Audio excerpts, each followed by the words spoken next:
Hello everyone, and welcome to my demonstration of sketching with dip pen and watercolour. Let's take a step back in history now to medieval France and the days of dip pens and inkwells. Well, those days are still with us.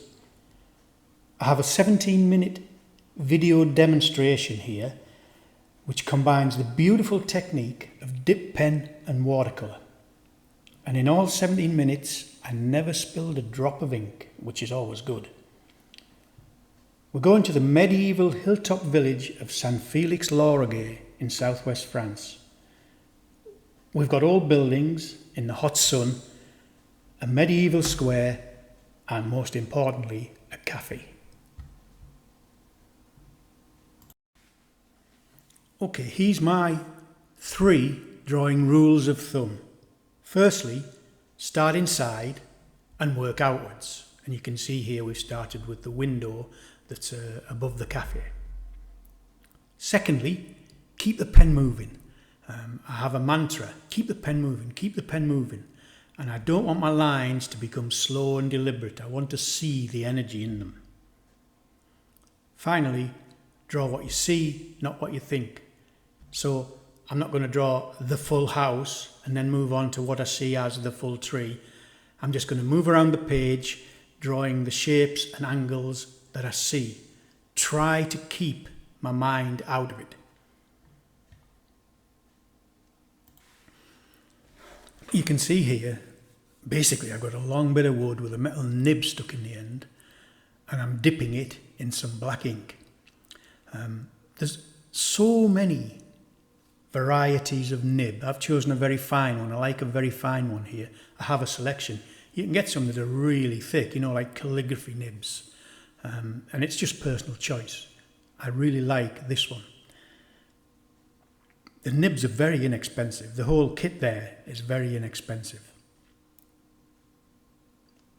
The ink I've chosen is a carbon waterproof ink. And for this technique, where I'm going to combine watercolour, it's really important that you make sure your ink is waterproof.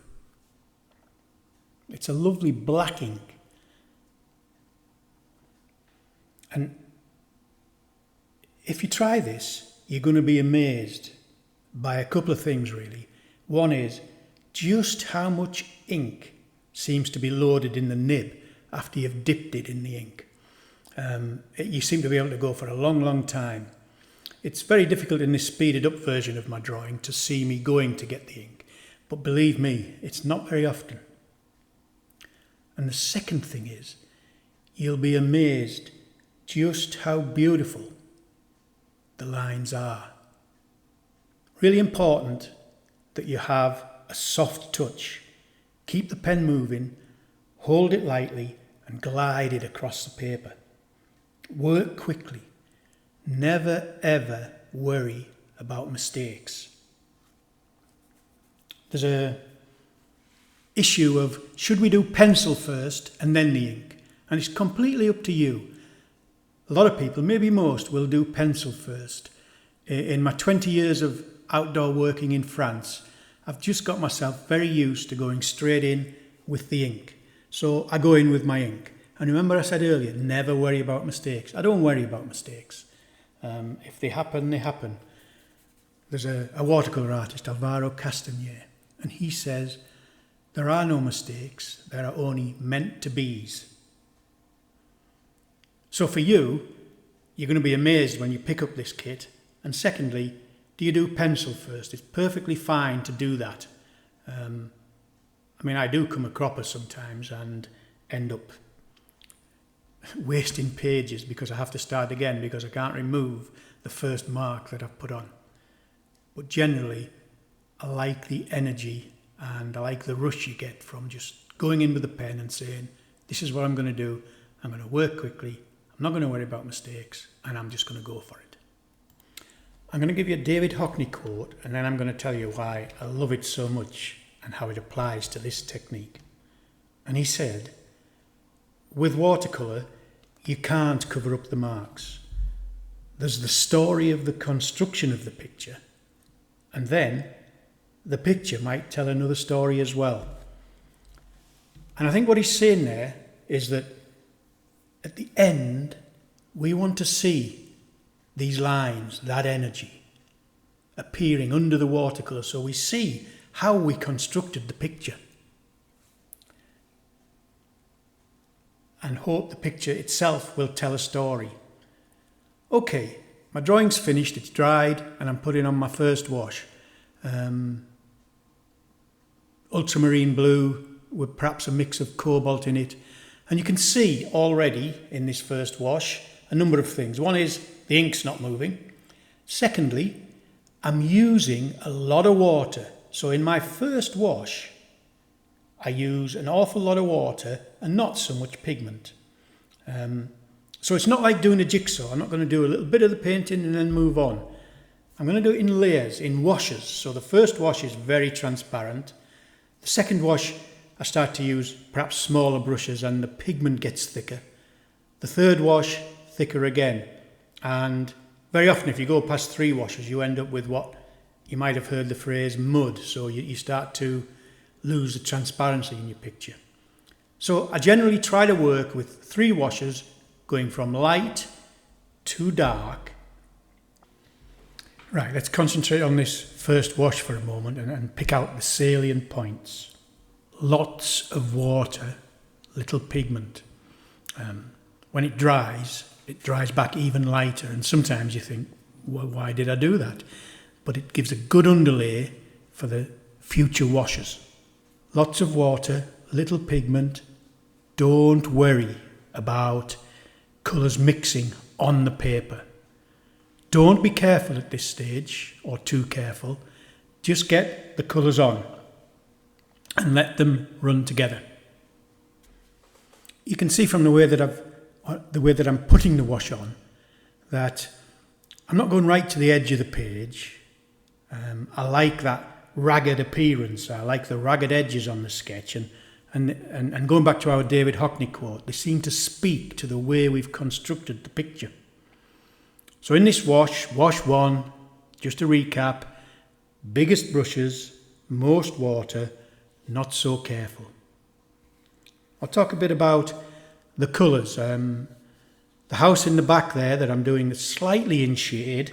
It's a mixture of cobalt violet, burnt sienna and cobalt blue. The cafe at the front, it's a raw sienna. And the green on the trees here, I always mix my greens. I never use a watercolour green. So that's a mixture. The lighter green is a mixture of a lemon yellow and Prussian blue. The darker green is a mixture of lemon yellow and, a mixture of burnt sienna and Prussian blue. And there I'm just lightening the mix to put a bit more yellow in to get the light. And again, mixing on the paper as well as in the palette. Very important in this wash. The road that I put in earlier is a cobalt violet, cobalt blue with just a hint of burnt sienna in there. So remember, never worry about the paint mixing on the paper. And I've said that here because I'm going to show you where I actually end up worrying a bit. So I'll break my own rule of thumb in a moment. I put burnt sienna on those shutters, and I'm using burnt sienna on the barrel at the bottom, and I've got quite a smaller brush but lots of water still there, and just going through and adding colour underneath in that shade below the tree. Back to my palette, even a bit of burnt umber on that door, and then a burnt umber burnt sienna mix on there. The fact that it's running, you shouldn't worry about it, but you'll see in a moment I do. There you go. I've wanted to keep that raw sienna. I probably, in my rule of thumb and the way I work, should have not done that shutter till the second wash, but I did. And I can forgive myself. That's like a alizarin crimson. I think it's probably rosemary, but it's that kind of red. Bit of green in there and the red will run into it, but it doesn't matter. Doesn't matter. Except it goes a bit high there. I broke my rule of thumb again. If you ever do break your rule of thumb, never rub I've got a tissue there and you'll see that I'm dabbing with it. This is a nice colour. This is cobalt turquoise light. It's a lovely colour. It's fantastic the way that our pen marks remain. It's like a skeleton holding the whole thing together. So when the paint does stray, the pen marks remain and tie it together. Burnt sienna there, just hints of burnt sienna up on the tiles on the roof. I think I'm looking for things to do here now in this first wash, but I'm just burnt umber, so a darker brown on the furniture. A darker brown. You can see how the paper's crinkled up, and at the end of this first wash, we're going to want it to dry before we move on, because when we get to the second wash, we will be down to smaller brushes and taking a little bit of care to bring the light to dark up in a more controlled way, and taking more care about the drawing marks. There, that's dried. It didn't dry that quickly. I used a hairdryer and cut that bit out. Okay, so I'm going to start my second wash. Remember, second wash, same colours, but more pigment, less water, smaller brushes, and we're bringing it light to dark. So I'm going back for the shutters and bringing them in with a burnt sienna. Bit of burnt sienna on the furniture. Bit of burnt sienna on that. It's like a wicker kind of partition that's in the cafe. I'm pleased with how the light just above the cafe on the edge has remained white. I don't know how I managed to do that. Right, I've got a small rigger brush now. You can see it's got very long hair. I think it's probably a 2. And I'm using a burnt sienna with just a hint of burnt umber with just a hint of cobalt blue in. And I'm going over the old beams. And you can see I'm trying to hold my brush as far away from the end, the hair at the end, so that I have a loose style. And I love these rigger brushes when you get down to this kind of work. They've pretty much got a mind of their own. It's a burnt umber with, and by now my palette's quite contaminated, so there's probably all sorts in that mix.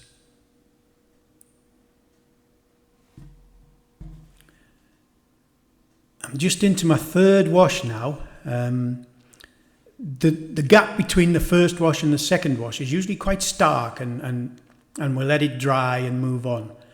To get to the third wash, it doesn't always have to be like that, but the characteristics of the third wash are that we use our smallest brush. In this case, I'm using a number 2 rigger. And we use our strongest pigments, our darkest pigments. And you can see here I'm just putting in the dark side of the tree, the dark greens, which will be a mixture of burnt sienna and Prussian blue. But by now my palette's quite a mess, so there'll be other things mixed in there. But don't worry about that. These are my finishing touches, what Joseph Zabukovich calls adding the jewellery. Just a bit of a shadow under the people in the cafe, who actually I invented. I don't know if I said that. If you look closely at the photo, there wasn't anybody sitting there. But I thought it would look better with somebody there. Just darkening that shade now on the row of houses in the background. And that'll be a burnt umber, cobalt blue, and a little bit, you can just see there, a little bit of like a violet, probably permanent magenta or some dark violet colour. The purpose of darkening that house a little bit more is so that the beautiful raw sienna front of the cafe in sun just pops out a little bit. And I'm going to I haven't drawn this, but I'm just going to put a shadow in now for that house to indicate again where the sun is. Like Alvaro Castañer says, you get the light when you paint the darks. A little bit more dark on the trees. I never know when to stop and unfortunately, you usually find out when it's too late. Whenever it gets into your head, I think, oh, should I stop? Do. There we go. I think I've stopped there. Not quite. Darkening the doors and that back. Bit of green for the plant that's just in front of the window. Just add a little bit of, well, I've got it on my brush, just add it in a few other places. Okay, so here's our finished work. First of all, the dip pen lines, they're all visible. That's lovely. And I love the transparency of the watercolour. It's an untidy sketch that hopefully tells the story of its construction and does bring a little of the atmosphere and mood that you find in San Felix Square on a sunny day. Just a footnote, the cafe has closed. There's one open next door, but as of this recording, the cafe is a carve or a wine shop. I hope you've enjoyed that, and really try and have a go yourself. Thank you.